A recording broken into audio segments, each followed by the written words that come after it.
और 10 बजे वो लगभग सुबह का खाना खा रहे थे और परमात्मा थोड़ी सी दूरी पर सतलोक से आकर वहाँ पृथ्वी पर अवतरित हुए, एक साधु रूप बना के, जिंदा महात्मा का रूप बना के। रास्ते से आ रहे थे, भक्तों ने देखा, पालियों ने देखा कि महात्मा आ रहे हैं, उन्होंने प्रणाम किया, राम राम महाराज जी। परमात्मा ने भी कहा भाई राम राम, आओ महाराज जी बैठो, खाना खा लो। परमात्मा विराजमान हो गए और कहा भाई खाना तुम अपने घर खा के आए हो अपने गांव में। बड़े बड़े बड़े छोटे पाली सब प्रकार के थे, कोई 30 वर्ष का, कोई 50 वर्ष का, कोई 10 वर्ष, 10 सबसे छोटे गरीबदास जी थे 10 वर्ष। तो उन्होंने कहा कि आपका गांव कौन सा है? परमात्मा से पूछा। परमेश्वर ने कहा कि मेरा गांव सतलोक है भाई। अब उन पालियों को पता नहीं होगा कोई गांव का नाम सतलोक। ठीक है महाराज जी, खाना नहीं खाते हो तो दूध तो पीना ही पड़ेगा।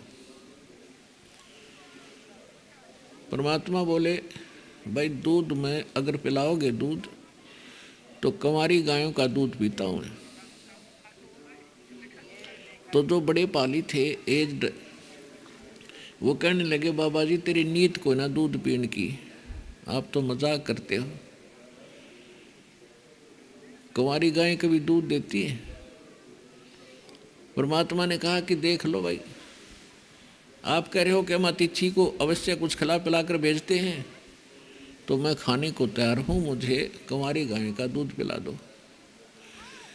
गरीबदास जी 10 वर्ष के बालक खड़े हुए, एक कंवारी बच्चिया को पकड़ गए गले से, उसके रस्सी बांध रखी थी जेवड़ी, और लाकर खड़ा कर दिया कि महाराज जी देखियो इसके कोई बच्चा नहीं, ये कैसे दूध देगी?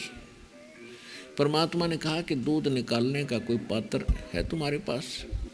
उन्होंने एक छोटा सा मटका था मिट्टी का, साफ धो धा कर धर रखा था कि ये है, लो जी साफ है बिल्कुल। परमात्मा ने कहा कि इसके सतन के नीचे रखो। गरीबदास जी पकड़ कर बैठ गए। बच्चा था वो तो खुशी मना रहा था कि देखेंगे बाबा जी कैसे दूध निकाल लगा।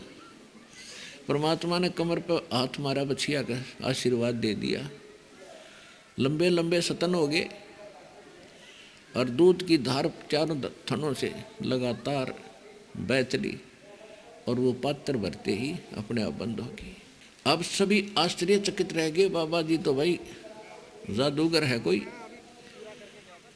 अब गरीबदास जी ने कहा कि लो महाराज जी पी लो। परमात्मा ने कुछ दूध पान किया और फिर कहा पालियो ये अमृत है भाई, लो तुम भी प्रसाद ले लो, ये यहाँ का नहीं है, मेरे सतलोक से आया है, इस पवित्र पशु में। अब वो पाली तो मना कर गए कि हम ना पीवें तेरा जूठा, और ये कुंवारी गाय का निकाल दिया जादू जंत्र से, को पाप लगेगा, कुंवारी गाय का दूध पीवा हमें, और तेरी जात का भी रहना तो कौन सी जाति से संबंध रखता, तेरा जूठा कभी नहीं पिएंगे हम। गरीबदास जी ने कहा जी मुझे दो भगवान आपका जूठा प्रसाद, आपका ये अमृत कब कब मिले हमें। ऐसे करके उन्होंने कुछ दूध उन्होंने भी पिया। बाकी सभी पाली वहाँ से उठ कर चले गए दूर के, ये बाबा जी जादूगर है, यो कहीं तुम्हारा कोई टूना टोटका ना कर दे।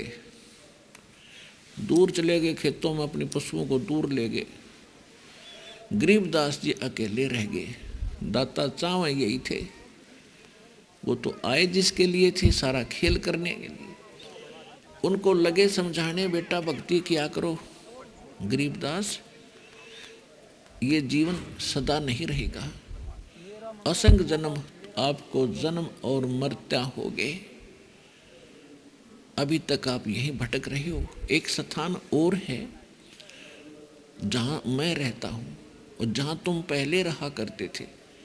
और गरीबदास यहाँ तो तेरे दादा गए, परदादा गए, कहाँ गए महाराज जी वो तो सभी, और आप भी जाओगे। आज यहाँ जन्मे हो अगले जन्म में पता नहीं कौन सी कंट्री में, कौन से देश में तुम्हारा जन्म होगा।